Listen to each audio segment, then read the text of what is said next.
السلام علیکم سامعین، 4 رمضان المبارک ہے، 27 مارچ ہے۔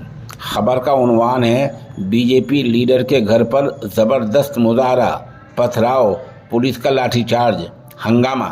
خبر تفصیل سے سنیے۔ کرناٹک کے سابق وزیر اعلیٰ یدیورپا کے گھر پر بنجارا سماج کا زبردست مظاہرہ ہوا ہے۔ کہا جاتا ہے کہ پتھراؤ بھی ہوا ہے۔ پولیس نے لوگوں کو تتر بتر کرنے کے لیے لاٹھی چارج کیا ہے۔ بنجارا سماج نے اپنے سماج کے لیے خاص ریزرویشن کا مطالبہ کیا ہے۔ یہ مظاہرہ شیموگا میں ہوا ہے۔ بتا دیں کہ کرناٹک میں جلد ہی اسمبلی چناؤ ہونے جا رہے ہیں، 1 یا 1.5 مہینہ باقی ہے۔ ایسے میں یہ رستہ کشی حکمراں جماعت بی جے پی کے لیے مہنگی ثابت ہو سکتی ہے۔